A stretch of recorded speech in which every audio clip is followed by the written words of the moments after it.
This is a story of two friends, Albert and William. They were the kind of friends people write stories about, as if they were two halves of the same soul, just put into two different bodies, inseparable since childhood. They learned to ride bikes together, played baseball in muddy fields after the rain, and spent their summer afternoons building forts in the woods. Their friendship was a legend in their small town. But time waits for no one. It passed slowly, and as the two boys grew into men, their paths began to diverge. The first cracks of jealousy started to appear in the foundation of their innocent friendship. Albert was quiet, hardworking, genuine, and deeply connected to his work. Whatever he did, he poured his entire soul into it. William, on the other hand, he was a bit different. Less work, more talk. Where Albert learned a new lesson from every mistake, William would burn with jealousy at someone else's success. Albert had art in his hands and a sea of truth in his heart. He could take a simple block of wood and carve sculptures that felt so real you'd think they were about to speak. He had decorated the walls of the old town church with such intricate carvings that people from other towns would drive in just to see them. But the thing that made him truly special was his humility, his simplicity. Despite having so much talent, Albert never had an ounce of arrogance. He would always say, "This skill is a gift from God. What is it of my own? If I can bring a little good to someone with this, then that's my greatest worship." He taught woodworking to the underprivileged kids in town for free.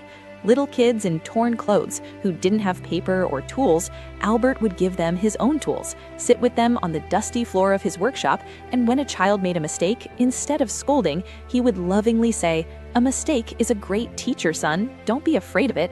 Learn from it."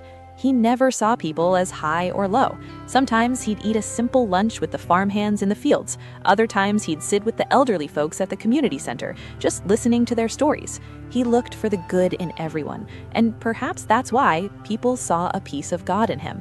The town elders would often say, "That boy has the hands of a master craftsman." They never got tired of praising him, and hearing this praise would light a fire of jealousy and hatred in William's heart. William didn't have any special skills, not the talent in his hands, nor the patience in his heart, but his tongue was always polished with his own false praises. Wherever a group of people would gather, he'd go there and start boasting. "You know those sculptures he makes? I'm the one who gave him the idea." Or, "His work is good, but the real business mind is mine. Oh, if I wanted to, I could do 1,000,000 times better." At first, people would just smile politely, but slowly, everyone realized that William's words had no substance, only the toxic smoke of jealousy. Whenever he saw the townspeople praising Albert, he would immediately go amongst them and start poisoning their ears. He would whisper to someone, "Oh, you people are making a god out of him. Do you know? He's just a fake. It's all for show." Sometimes he'd cast doubt on Albert's hard work, other times he'd badmouth him. But with every attempt to bring Albert down, he would actually fall a little lower himself, inside his own soul. And blinded by his burning jealousy, he couldn't see it, that every time he tried to throw dirt on Albert in front of others, he was actually falling a little lower in his own eyes, inside himself. His habits started to bother everyone in town. Now when he would arrive, people would go quiet, and the kids, they would run away just hearing the sound of his voice. But William, he was oblivious to all of this. He was being consumed by only one question, one fire of jealousy. Why does everyone like Albert? Why am I less than him? One day, some huge news arrived in town. A prestigious national arts exhibition was going to be held in the city. Any artist who showcased their work there would receive a huge prize and national recognition. The whole town gathered at the square, and without a moment's hesitation, everyone said in one voice, "Albert will go. He will make our town proud." Everyone was happy to hear this, except for William. The smile on his face was a fake, venomous smile. Inside him, the lava of jealousy and insecurity was boiling. When Albert, full of joy and excitement, went to his childhood friend and said, "William, did you see? I have the chance to go to the city. Imagine, if everything goes well, I'll learn new techniques there, and then I can teach our kids." William put a hand on his shoulder and smiled with false sympathy, but his eyes were cold as a snake's. He said, "Oh, Albert, don't dream too big. The city isn't an easy place. Who's going to notice a small town rustic boy like you? The best artists from all over the country and the world come there. Do you think your amateur work will stand a chance?" And then he delivered the most poisonous line. "Think about it. What if you get humiliated there? What if you return as a failure? At least here in the town, you have some respect. There, you'll find nothing but insult and shame." The light in Albert's eyes faded in an instant. William's words felt like sharp pieces of glass in his heart. He stood there silently, a storm raging inside him. He started to think, what if he's right? What if I'm not good enough? And then William made his most dangerous move. He slowly started spreading false rumors in the town. "Albert is so selfish. He takes all the credit for the kid's work. Oh, some other artist from the city makes his sculptures for him. He just sells it under his name." Slowly, some of the townspeople also fell into doubt. Now, where there used to be applause for Albert, there were whispers behind his back. Albert started to stay sad. He'd look at his tools and think, maybe I'm really not that good. Maybe I'm just an ordinary craftsman from a small town dreaming too big. But one evening, as he was lost in this darkness, his mother quietly came to him.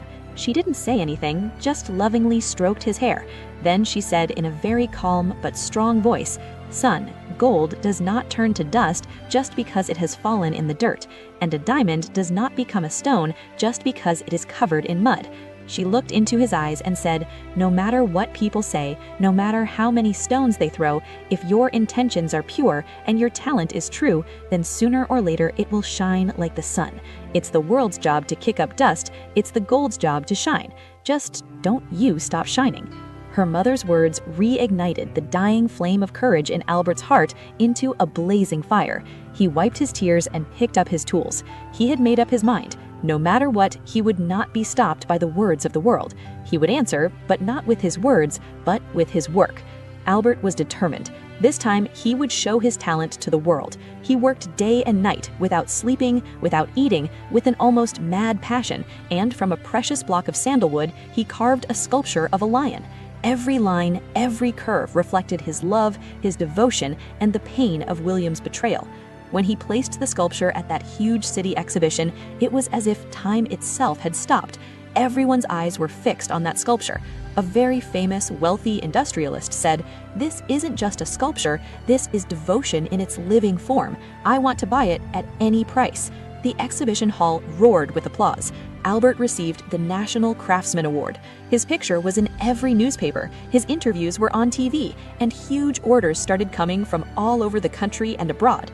Slowly, his life changed. He was no longer just a craftsman from a small town, but the pride of the entire nation. But even after so much fame, he remained the same humble, simple, and calm Albert, the same one who taught kids, who greeted everyone with a smile. When Albert's picture was published in the newspaper and the whole country heard his name on TV, the villagers' eyes were opened. They remembered every bitter, poisonous word William had said. They remembered how he called Albert selfish and a fraud. People were ashamed that they had doubted Albert, but they were 1,000 times more angry at William. Now, when William tried to boast about himself at the town square, as was his old habit, people would cut him mid-sentence. Someone would say, "Enough, William, we've seen your true colors." Someone else would taunt, "The one you badmouthed all the time has made the town proud, and you, what have you done for the town?" And then he made his last, most pathetic move. Desperate, he tried to steal some of Albert's secrets, some of his techniques, and sell them to a trader in the city to get some money. But as they say, what goes around comes around. That trader cheated him too, didn't give him the money, and threw him out. From that day on, in a dark corner of the same town, William now sat all alone, tired, broken, and forgotten by everyone. The one who used to speak in the loudest voice at the town square, now there was no one to even listen to his voice. People now avoided him. His habit of bragging and putting others down had pushed everyone away. Whenever he tried to talk business with anyone, people would say, "William, you're all talk, no action." Slowly, his downfall wasn't just social, it was financial too. The small shop where he used to sit and badmouth Albert now had no customers. The ones who used to sit with him now changed their path when they saw him. With what little savings he had left, he thought he would start a big woodworking business like Albert and show that he was a bigger man. But jealousy doesn't bring talent, and dishonesty doesn't build a business. No one supported him. No laborer was ready to work with him. No trader was ready to trust him, because the news of his deceit and his poisonous tongue had spread like wildfire in the town. In just a few months, all his money was gone. He was completely broken, without respect, without friends, without hope.